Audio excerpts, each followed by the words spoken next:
Hello friends, मैं विनीत चौहान स्वागत करता हूं आप सभी का अपने यूट्यूब चैनल चौहान क्लासेस पर, जहां पर हम आज एक ऐसे सब्जेक्ट की शुरुआत करेंगे जिसमें लोगों का इंटरेस्ट बहुत कम होता है। ठीक है, जिसका जो सब्जेक्ट होता है वो तो उनका इंटरेस्ट होता है, लेकिन कुछ लोगों का इंटरेस्ट इसमें बहुत कम होता है। लेकिन आपसे वादा करता हूँ, प्रॉमिस करता हूँ, अगर आप लोग मेरे साथ जुड़े रहोगे तो आपसे प्रॉमिस करता हूँ आपको ऐसी ऐसी कहानियाँ सुनाकर ऐसा इंटरेस्ट जगा दूंगा कि आप इस सब्जेक्ट के पीछे पड़ जाओगे, इस सब्जेक्ट को भी पढ़ना चाहोगे सिर्फ। ठीक है, मैं बात कर रहा हूँ हिस्ट्री की, इतिहास की। ठीक है, हिस्ट्री जो है, हिस्ट्री को हम अगर देखें तो हिस्ट्री को मैं दो पार्ट में लेते चलता हूँ। हिज स्टोरी, हिज स्टोरी का मतलब है उसकी कहानी। आप अगर हिस्ट्री को कहानी की तरह पढ़ोगे, ठीक है, तो ही आपको हिस्ट्री जो इतिहास है वो समझ में आएगा। ठीक है, तो हमें सिर्फ इतिहास को क्या करना है, रटना नहीं है, हमें क्या करना है, उसको कहानी की तरह समझना, कहानी की तरह लेकर चलना है। ठीक है, जब हिस्ट्री की बात करते हैं, इतिहास की बात करते हैं, तो इतिहास के जो जनक माना जाता है, हिस्ट्री का जो फादर माना जाता है, वो माना जाता है आपका हीरोडोटस को। ठीक है, किसको माना जाता है, हीरोडोटस को। अब इनको ही क्यों माना जाता है, ठीक है, तो सबसे पहले जो बुक लिखी थी, हीरोडोटस ने बुक लिखी थी, बुक का नाम था हिस्टोरिया। ठीक है, हिस्टोरिया फिर हिस्टोरिका। इसमें आपको ग्रीक, यूनानी, ठीक है, इन सब के बारे में, मिस्र के लोगों के बारे में, इन सब की हिस्ट्री के बारे में पता चलेगा। ठीक है, इनके जो पुराने इतिहास थे, जो मिस्र के लोग थे, यूनानी लोग थे, इनके जो पुराने इतिहास थे उस सब के बारे में पता चलेगा, जो बुक लिखी थी हेरोडोटस ने, जिसका नाम था हिस्टोरिया। ठीक है, तो जब हम भारत की हिस्ट्री की बात करते हैं, भारत के इतिहास की बात करते हैं, इंडियन हिस्ट्री की बात करेंगे, तो इंडियन हिस्ट्री को हम पढ़ेंगे तीन भाग में, तीन पार्ट्स में। कौन कौन से, एंशिएंट हिस्ट्री, प्राचीन इतिहास, मिडेवियल हिस्ट्री, मध्यकालीन इतिहास, मॉडर्न हिस्ट्री, आधुनिक इतिहास। जो एंशिएंट हिस्ट्री है, प्राचीन इतिहास है, ये आपका माना जाता है 10 लाख BC का मतलब होता है यहाँ पे ईसा पूर्व से। ठीक है, ईसा पूर्व से। BC का मतलब होगा बिफोर क्रिस्ट, ईसा पूर्व। AD का मतलब होता है ईसवी, ईसवी का मतलब, AD का मतलब एडनो डोमिनी। ठीक है, तो यहाँ पे इसका आपका AD का मतलब होता है ईसवी। तो जो एंशिएंट हिस्ट्री है, जो प्राचीन इतिहास है, उसको 10 लाख BC मतलब 10 लाख ईसा पूर्व से लेकर 711 AD, 711 ईस्वी तक माना जाता है। जो मेडिवल हिस्ट्री, मध्यकालीन इतिहास है, मध्यकालीन इतिहास को 712 AD से लेकर 1707 AD तक माना जाता है। मतलब 712 ईस्वी से लेकर 1707 ईस्वी तक आपका माना जाता है किसको, मध्यकालीन इतिहास को। मॉडर्न हिस्ट्री की बात करें, आधुनिक इतिहास की बात करें, तो आधुनिक इतिहास को आपका 1707 से लेकर 1947 AD तक माना जाता है। मतलब 1707 ईस्वी से लेकर 1947 ईस्वी तक आपका माना जाता है। अब हम सबसे पहले अगर बात करें इतिहास की, तो इतिहास में हमें यह पता होना चाहिए कि भी सबसे पहले जो पृथ्वी है, पृथ्वी पे सबसे पहला जीवन किसका आया था, फर्स्ट लाइफ किसकी थी। तो फर्स्ट लाइफ जो थी पृथ्वी पर, जो फर्स्ट जीवन आया, फर्स्ट लाइफ ऑन अर्थ, तो सबसे पहले जो पृथ्वी पर जीवन आया था वो मैंने आपको बायोलॉजी में भी बताया था, वो था आपका साइनोबैक्टीरिया का। साइनोबैक्टीरिया मतलब नीले हरे शैवाल, नीले हरे शैवाल, या फिर उनको बोल देते हैं ब्लू ग्रीन एल्गी। ठीक है, पृथ्वी पर जो पहला जीवन आया था वो आपका आया था साइनोबैक्टीरिया, जिनको बोलते हैं नीले हरे शैवाल, या फिर उनको बोल देते हैं ब्लू ग्रीन एल्गी। ठीक है, ये आपके पृथ्वी पर सबसे पहले है। अब जब बात करते हैं इंसान की, तो इंसान, अगर पृथ्वी आपसे पूछे कि जो इंसान है, इंसान के जो जीवन के सबसे पहले अवशेष कहाँ पर पाए जाते हैं, तो वो आपके पाए जाते हैं दक्षिण अफ्रीका में। ठीक है, अफ्रीका में आपके मिलते हैं ज़्यादातर। तो इंसान जो आपके, इंसान का जो पहला आपका जन्म हुआ था वो आपका हुआ था अफ्रीका कॉन्टिनेंट में। ठीक है, अफ्रीका कॉन्टिनेंट में। अब जब बात करते हैं भारत की, तो भारत पर, इंडिया में सबसे पहले जो इंसान के अवशेष मिले हैं, मनुष्य के जो अवशेष मिले थे, वो मिले थे आपके बोरी महाराष्ट्र में। ठीक है, कहाँ मिले थे, बोरी महाराष्ट्र में। वहाँ पर आपके दो इंसानों के अवशेष मिले थे, एक थे आपका रामापिथेकस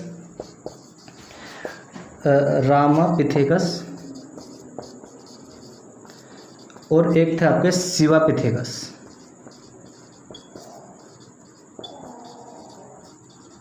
रामापिथेकस और शिवापिथेकस, ये क्या थे, आपके दो आपके कंकाल थे। ठीक है, ये रामापिथेकस जो था ये आपका फीमेल कंकाल था, और जो आपका शिवापिथेकस है ये आपका मेल कंकाल था। मतलब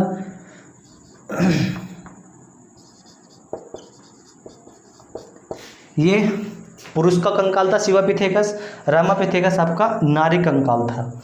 ठीक है, तो भारत के अंदर अगर हिंदुस्तान की बात करें, हिंदुस्तान के अंदर सबसे पहले जो मनुष्य के अवशेष मिले हैं, मनुष्य के जो एविडेंस मिले हैं वो आपके मिले थे बोरी महाराष्ट्र में। वहाँ पर आपके दो कंकाल मिले, एक था आपका रामापिथेकस बोला गया, उसको नाम दिया गया रामापिथेकस, वो आपका था फीमेल कंकाल। ठीक है, और जो आपका शिवापिथेकस था, शिवापिथेकस जो है वो आपका मेल कंकाल था। ये आपके दो कंकाल मिले थे बोरी महाराष्ट्र से। ठीक है, अब जब नेक्स्ट बात करते हैं कि first metal used by human, जो मनुष्य है, मनुष्य के द्वारा प्रयोग की गई पहली धातु कौन सी थी, ये क्वेश्चन पूछ ले तो वो थी आपकी कॉपर, तांबा। ठीक है, मनुष्य के द्वारा यूज़ की गई, प्रयोग की गई पहली धातु वो थी आपकी कॉपर, तांबा। ऐसे ही फर्स्ट पेट एनिमल, सबसे पहला पालतू जानवर जो इंसान द्वारा बनाया गया था, मनुष्य द्वारा बनाया गया सबसे पहला पालतू जानवर वो था आपका डॉग, कुत्ता था। ठीक है, first crop harvested by human, मनुष्य के द्वारा उपजाई गई पहली फसल वो कौन सी थी आपकी बार्ले, मतलब जौ। ठीक है, जौ का प्रयोग खाने में कम, पीने में ज़्यादा होता है। ठीक है, बियर वगैरह में यूज होता है जौ, है ना। तो जो जौ है, जौ का आपका जौ जो है वो इंसान द्वारा, मनुष्य द्वारा उगाई गई पहली फसल थी। ठीक है, first crop harvested by human वो थी आपकी बार्ले, जौ। ये थोड़ा हिस्ट्री के बारे में आपको थोड़ा बहुत पता होना चाहिए। अब नेक्स्ट बात करते हैं, अपना पहला टॉपिक लेके चलते हैं एंशिएंट हिस्ट्री, प्राचीन इतिहास। ठीक है, बिल्कुल बेसिक से लेकर चलेंगे एंशिएंट हिस्ट्री, प्राचीन इतिहास में। इसमें सबसे पहले पढ़ेंगे हम स्टोन एज के बारे में। ठीक है, पाषाण काल के बारे में। हिस्ट्री में सबसे पहले बात करते हैं एंशिएंट हिस्ट्री की। ठीक है, प्राचीन भारतीय इतिहास की, उसमें सबसे पहला चैप्टर पढ़ेंगे स्टोन एज, पाषाण काल। ठीक है, पाषाण काल का जो टाइम पीरियड माना जाता है वो आपका 10 लाख BC से लेकर 4000 BC तक माना जाता है। 10 लाख ईसा पूर्व से लेकर आपका 4000 ईसा पूर्व तक आपका माना जाता है। ठीक है, अब जब स्टोन एज की बात करते हैं, पाषाण काल की बात करते हैं, तो पाषाण काल को हम 3 पार्ट में पढ़ते हैं, 3 भागों में पढ़ते हैं। एक है पैलियोलिथिक पूरा पाषाण काल, मीजोलिथिक मध्य पाषाण काल, नियोलिथिक नव पाषाण काल। ठीक है, पाषाण काल को आपका स्टोन एज को 3 पार्ट्स में पढ़ा जाता है, पैलियोलिथिक पूरा पाषाण काल, मीजोलिथिक मध्य पाषाण काल, नियोलिथिक नव पाषाण काल। ठीक है, अब इंसान की जो सबसे पहले शुरुआत मानी जाती है भारत में, ठीक है, उसके जो रहने के एविडेंस माने जाते हैं, उसके जो वो माने जाते हैं आपके पैलियोलिथिक पूरा पाषाण काल में। ठीक है, अब यहाँ पे क्या करता होगा इंसान के यहाँ पर रहने का कोई ठिकाना नहीं था। ठीक है, इंसान आपका क्या था, होमो सैपियंस, मतलब आपका चिंपैंजी मतलब जो हमारे जो फोर फादर्स हैं, हमारे जो पूर्वज माने जाते हैं वो आपके चिंपैंजी माने जाते हैं। ठीक है, तो उस टाइम पे इंसान क्या करता था, आपका हंटिंग, शिकार पर निर्भर रहता था। मीजोलिथिक में भी हंटिंग शिकार पर निर्भर रहता था, नियोलिथिक नवपाषाण काल में भी हंटिंग शिकार पर निर्भर रहता था। इंसान ने यहाँ भी शिकार किया, यहाँ भी शिकार किया और यहाँ भी शिकार ही किया। तीनों पाषाण काल में आपका किस पर निर्भर है, शिकार पर निर्भर है। ठीक है, लेकिन यहाँ पे धीरे धीरे आपकी चीज़ यहाँ पर बदलती चली जाएंगी। ठीक है, अब क्या होता है कि जो पूरा पाषाण काल है, पैलियोलिथिक टाइम है, उसमें क्या करता है इंसान, जहाँ भी उसको भोजन मिल गया, जहाँ भी खाना मिला, उसको फल मिला पड़ा हुआ या किसी जानवर का मांस मिला पड़ा हुआ, उसको क्या करता था, वो इकट्ठा कर लेता था और इकट्ठा करने के बाद में उस मांस को या फिर उस फल को बहुत दिन तक खाया करता था। मतलब ये क्या था, फूड गैदर्स करता था, मतलब खाने को क्या करता था, इकट्ठा करता था। लेकिन अब क्या करेगा, अब जब धीरे धीरे टाइम चेंज हो रहा है, मीजोलिथिक में पहुंचा, मध्य पाषाण काल में बात पहुंची, तो मध्य पाषाण काल में क्या हुआ कि जो आपका इंसान था, इंसान क्या बन जाता है, आपका पेस्टोरल बन जाता है, पशुपालक बन जाता है। अब पशुपालक में बनने के बाद में आपको समझ में आ रहा होगा कि उसने पशु मतलब जानवरों को उन्हें पाला और उनका दूध पीना स्टार्ट किया होगा। नहीं, यहाँ पे क्या करता है, पेस्टोरल में क्या कहा, उसने जानवरों को पाला लेकिन दूध के लिए नहीं, सिर्फ उनके मांस के लिए। ये क्या समझते थे उस टाइम पर कि जो जानवर का दूध है वो दूध हमारे लिए नहीं है, वो उसके बच्चे के लिए ही, उसके बच्चे के लिए है। ठीक है, जो जानवरों का दूध है वो हमारे लिए नहीं है, वो उनके बच्चों के लिए है। तो वो क्या करते थे, सीधा जानवर को काटा, उसका मांस खाया करते थे। तो अब उसका मांस उनको डेली एक जानवर काटना होता था, तो ऐसा तो नहीं है कि वो अलग अलग ढूंढ के लाएंगे। उन्होंने क्या किया कि अब जानवरों को इकट्ठा करना शुरू किया, पशुपालक बन गए वो। ठीक है, पेस्टोरल बन गए, लेकिन मिल्क के लिए नहीं, किसके लिए, मांस के लिए, फ्लैश के लिए। यहाँ पर क्या होता है, नियोलिथिक टाइम पीरियड आता है। ठीक है, नियोलिथिक स्टोन एज आता है, नवपाषाण काल आता है। यहाँ पे भी क्या है, पेस्टोरल ही है, पशुपालक ही है। लेकिन यहाँ पे क्या है, यहाँ पे मांस के लिए था। यहाँ पे जो पेस्टोरल बनता है, पशुपालक जो बनता है, वो बनता है आपका मिल्क के लिए, दूध के लिए। यहाँ पे क्या करता है, यहाँ पे इंसान दूध पीना स्टार्ट कर देता है, लेकिन यहाँ पे क्या था, वो आपका फ्लैश के लिए, मतलब मांस के लिए था। ठीक है, मीजोलिथिक में मध्यपाषाण काल में पेस्टोरल था, पशुपालक था मांस के लिए, और आपका न्योलिथिक में जो आपका पशुपालक था वो था आपका मिल्क के लिए। ठीक है, यहाँ पे क्या था, ये टेम्पररी रेसिडेंट था, मतलब अस्थायी निवासी था, इसका कोई निवास नहीं होता था, आज यहाँ कल वहाँ। जब उसके पास में खाने को नहीं था तो खाने की तलाश में इंसान यहाँ से वहाँ वहाँ मतलब जगह जगह घूमता था, तो ये क्या था, इसका टेम्परेरी रेसिडेंट था, अस्थायी निवास था इसका। ठीक है, यहाँ पे क्या था, इसका अस्थायी निवास था। अब यहाँ पे क्या होता है, यहाँ पर भी इसका टेम्परेरी रेसिडेंस है। टेम्परेरी रेसिडेंस का मतलब यहाँ पे क्या है, उसका अस्थायी निवास है। क्यों निवास है, क्यों, अब क्योंकि यहाँ पे क्या बन गया, ये पशुपालक।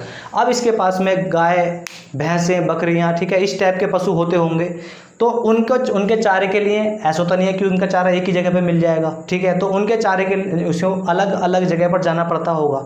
ठीक है, तो अलग अलग जगह जब गया तो उसका जो रेसिडेंस था, उसका जो निवास था वो कैसा था, टेम्परेरी था। ठीक है, यहाँ पे भी क्या है, आपका टेम्परेरी रेसिडेंस है, मतलब मीजोलिथिक मध्यपाषाण काल में भी क्या है, उसका अस्थायी निवास है। यहाँ पे भी क्या है, वो घुमक्कड़ प्रवृत्ति का ही है। अब न्योलिथिक टाइम पीरियड में आते आते क्या होता है कि इंसान आपका एग्रीकल्चर स्टार्ट कर देता है। ठीक है, तो आपसे पूछे कि एग्रीकल्चर कौन से टाइम पीरियड में आया था, तो कृषि की शुरुआत हुई थी वो आपकी हुई थी न्योलिथिक में, नवपाषाण काल में। ठीक है, जो एग्रीकल्चर है, कृषि की जो शुरुआत हुई थी वो आपकी हुई थी, एग्रीकल्चर की जो शुरुआत हुई थी वो आपकी हुई थी न्योलिथिक, नवपाषाण काल में। अब जब इंसान खेती करेगा, कृषि करेगा, तो वो ऐसा तो नहीं है कि वो काशी मथुरा घूमने के लिए जाएगा ना, एक ही स्थान पर रहेगा ना, तो एक ही स्थान पर रहेगा तो उसका यहाँ पे क्या हो जाता है, परमानेंट रेसिडेंस। और यहाँ पे क्या करता है, वो अपना घर बनाना स्टार्ट कर देता है। तो आपसे पूछे कि इंसान ने अपना घर कौन से काल में सबसे पहले बनाया, कौन से टाइम पीरियड में बनाया, तो न्योलिथिक टाइम पीरियड में। ठीक है, इंसान ने जो अपना घर बनाया था वो कौन से टाइम पीरियड में बनाया था, परमानेंट रेसिडेंस कब हुआ था, वो आपका हुआ था न्योलिथिक, नवपाषाण काल में। ठीक है, नेक्स्ट बात करते हैं, यहाँ पे क्या थे, रफ स्टोन वेपन थे। यहाँ पे उनके जो आपके वेपन हुआ करते थे, जो हथियार हुआ करते थे, उस टाइम पे लोहा तो यूज़ हुआ नहीं था ना, क्योंकि आपके यहाँ पे कट्टे, तमंचे वगैरह यूज़ करते होंगे ना, तो वहाँ पे क्या था, ये आपके पत्थर, मोटे मोटे पत्थरों को हथियार बनाते थे और उनका यूज़ किया करते थे। तो रफ स्टोन वेपन, मोटे पत्थरों के औजार यूज़ किया करते थे।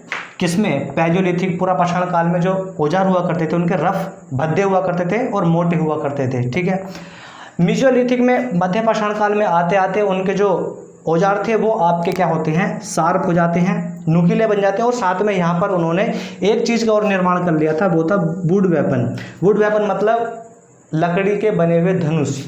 ठीक है, बो का मतलब होता है धनुष। तो धनुष का जो निर्माण हुआ था वो कहाँ पर आया, आपका मीजोलिथिक में, मध्यपाषाण काल में। ठीक है, तो sharp stone plus would weapon, ठीक है, जो आपके नुकीले पत्थर के औजार और साथ में लकड़ी के औजार जो बनने शुरू हुए थे वो आपके हुए थे मीजोलिथिक में, मध्यपाषाण काल में। तो यहाँ पे आपकी एक फेमस डिस्कवरी हुई, किसकी, वो की, धनुष की। ठीक है, नेक्स्ट आपके आते हैं, इसमें बात करें तो इसमें आपके sharp plus colourful stone and would weapon. अब यहाँ पे क्या था कि यहाँ पे जो औजार थे, यहाँ के औजार आपके शार्प, धार वाले भी थे, कलरफुल, और उनको क्या कहते हैं, उनको रंगीन कर दिया था उनको। ठीक है, तो रंगीन और धारदार स्टोन पत्थर के और वुड लकड़ी के औजार थे इनके। ठीक है, तो यहाँ पे जो औजार थे उनको, इन पे औजारों में उन्होंने हैंडल का प्रयोग भी शुरू कर दिया था, हैंडल भी बनाया करते थे अपने औजारों में, और उन औजारों को उन्होंने रंग देना भी स्टार्ट कर दिया था, उनको रंगीन कर दिया करते थे। ठीक है, ये आपके यहाँ पे इनके मेन फीचर्स थे। यहाँ पे इसके जो एविडेंस मिलते हैं वो आपके मिलते हैं भीमबेटका,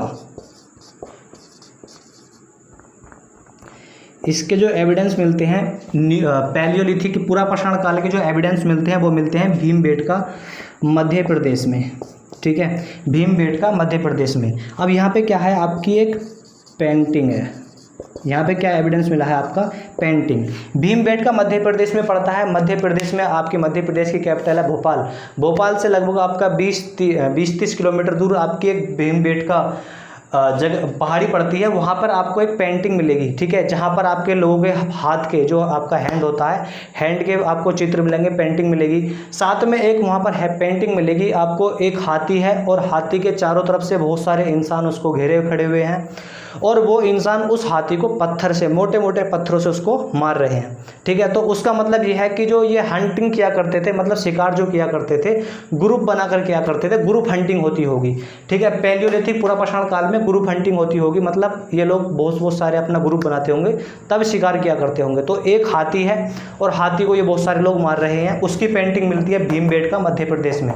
ठीक है, तो आपसे पूछे कि पैलियोलिथिक के आपके एविडेंस कहाँ मिलते हैं, वो मिलते हैं भीमबेटका मध्य प्रदेश। वहाँ पे क्या मिलती है, आपकी पेंटिंग मिलती है। और इंडिया की या ये क्या, अगर आप इंडिया की या ओवरऑल सबसे ओल्डेस्ट पेंटिंग की बात करें तो वो आपकी यही है। ठीक है, ओल्डेस्ट पेंटिंग के जो एविडेंस मिलते हैं वो आपके भीमबेटका से ही मिलते हैं। ठीक है, कहाँ से मिलते हैं, भीमबेटका मध्य प्रदेश से। तो ये लोग हाथी, वहाँ पे क्या क्या मिला आपको, एक हाथ, ठीक है, और एक हाथी है, और हाथी को बहुत सारे लोग चारों तरफ से घेर कर खड़े हुए हैं और उसको बड़े बड़े पत्थरों से मार रहे हैं। मतलब हाथी को भी ये लोग खाते होंगे, है ना, तभी तो उसका शिकार कर रहे हैं। हाथी का कोई सूंड खाता हो, कोई पैर खाता होगा, अलग अलग इनकी वो चॉइस होती होगी।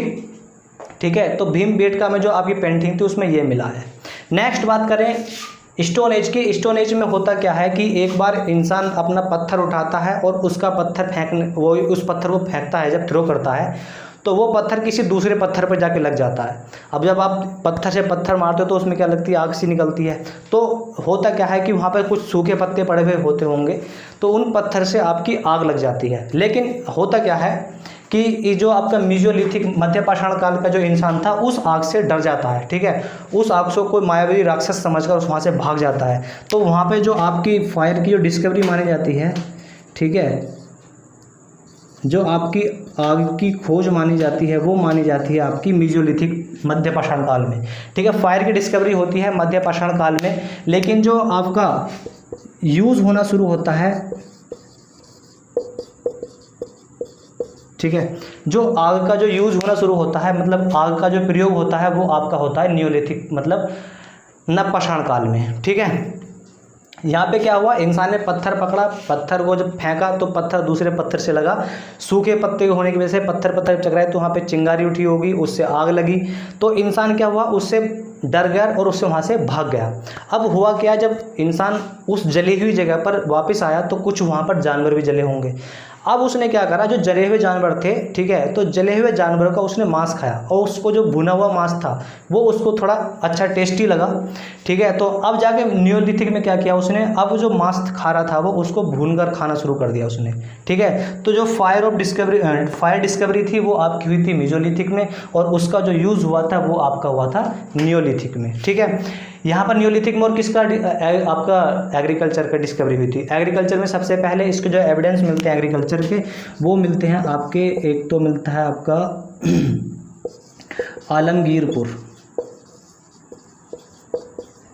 आलमगीरपुर और एक आपकी जगह है मेहरगढ़। ये आपकी दोनों जगह पड़ती हैं पाकिस्तान में इस टाइम पर।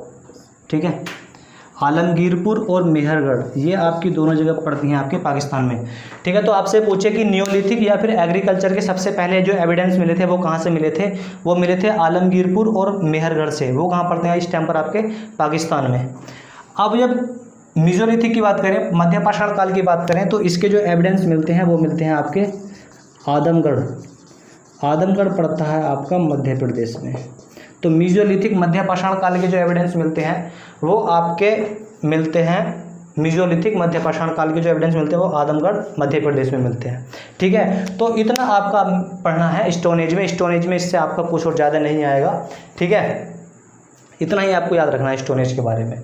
अब नेक्स्ट वीडियो लाएंगे आपका इंडस वैली सिविलाइजेशन के ऊपर, हड़प्पा सभ्यता के ऊपर। वो आपके वहाँ से आपसे ज़्यादा पूछे जाते हैं, यहाँ से तो बस एक दो क्वेश्चन पूछेगा कि आग की खोज किस में हुई, तो मीजोलिथिक में। ठीक है, आग का प्रयोग कब हुआ, नियोलिथिक में। अच्छा, इसमें वो रहेगा आपका नियोलिथिक में जब इंसान आपका एग्रीकल्चर स्टार्ट करता है, नवपाषाण काल में लोगों ने जब कृषि स्टार्ट की, तो नियोलिथिक में आपका यहाँ पे एक और आविष्कार हुआ व्हील का, पहिए का आविष्कार पूछ लेगा, पहिए का आविष्कार कौन से उसमें हुआ था, तो व्हील का जो आविष्कार हुआ था वो आपका नियोलिथिक मतलब नवपाषाण काल में ही हुआ था। ठीक है, जब एग्रीकल्चर कर रहा है, खेती कर रहा है, तो खेती करने के लिए उसने गाड़ी का प्रयोग किया होगा, गाड़ी चलाने के लिए पहिए बनाए होंगे, तो पहिए का जो आविष्कार हुआ था, व्हील का जो आविष्कार हुआ था वो आपका हुआ था नियोलिथिक नवपाषाण काल में। ठीक है, ये था बस आपका, इससे ज़्यादा आपका कुछ नहीं है। ठीक है, तो वीडियो पसंद आई तो वीडियो को लाइक कीजिए, शेयर कीजिए, ठीक है। चैनल को सब्सक्राइब कीजिए। अब नेक्स्ट वीडियो आप लोग ये लाएंगे हड़प्पा इंडस वैली सिविलाइजेशन के ऊपर। Thank you.